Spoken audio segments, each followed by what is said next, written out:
Respecting coworkers at work is a non-negotiable. It's something that's just expected to be part of the job in any professional environment. That said, you don't have to be everybody's buddy or everybody's friend at work. And that's what we're going to talk about today.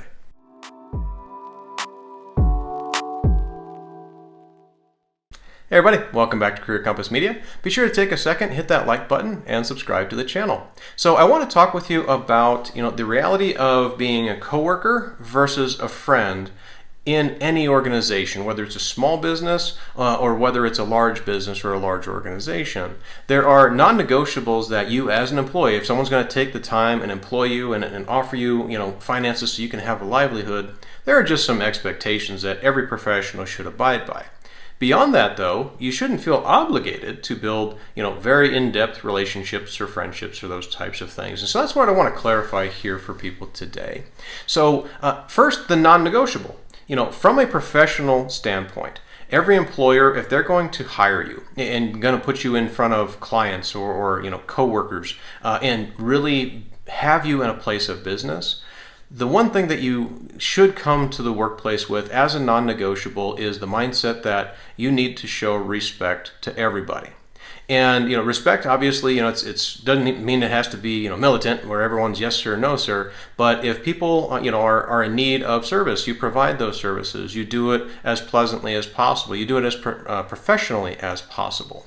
And when people have wins, respect also means that you can be warm and congratulatory if someone has a win at work. Maybe somebody gets promotion, and even if it's something personal in their personal life, maybe they just had a newborn baby, you can bring in a congratulations card. Maybe do a little celebration at work. Those things are perfectly fine, and it kind of follow along the lines of being a respectful and pleasant coworker. Again, that's a non-negotiable. And when you think about everything that goes into a business, when an employer has to hire you, you have to represent them in a positive way. And if they have a team, that team has to work together, because if the team falls apart and the team has a lot of negative team dynamics, it reflects on everybody.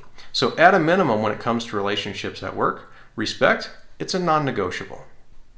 So if you do decide to take that next step and really categorize someone as not just a coworker at work, but also maybe a true friend, a good friend, or especially if it's a romantic relationship at work, there are some things that you need to understand will happen just naturally as part of being in a friendship. Friendships, especially relationships, can get messy.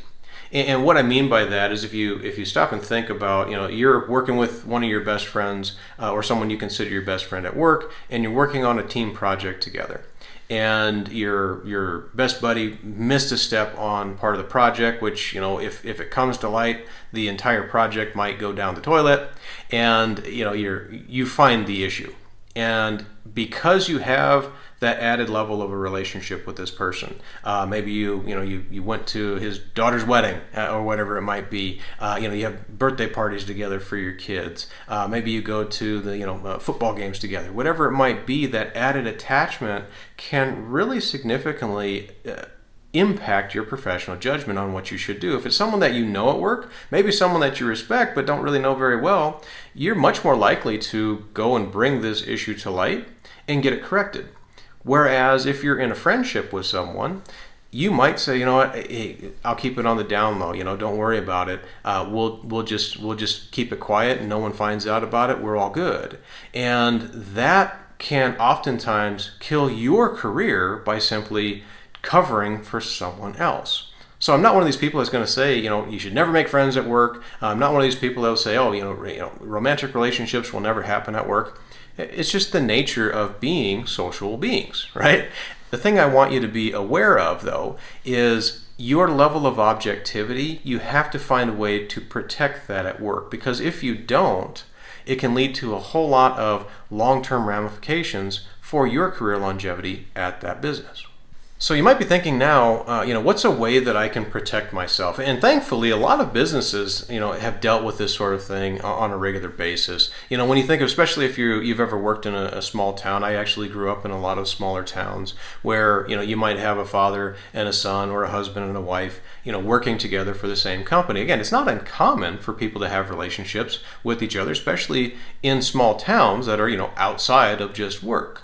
Oftentimes, though, businesses, especially if it's a family connection or a romantic connection, there'll be policies that are already in place that prevent, maybe a husband from supervising a wife or a wife from supervising a husband. They'll find different ways to work them into different parts of the organization because at the end of the day, businesses do need a good, solid workforce. And if, it's a small town and you have a family that happens to be a very good, hardworking family, you're going to bring them in and you're going to have them be part of the organization.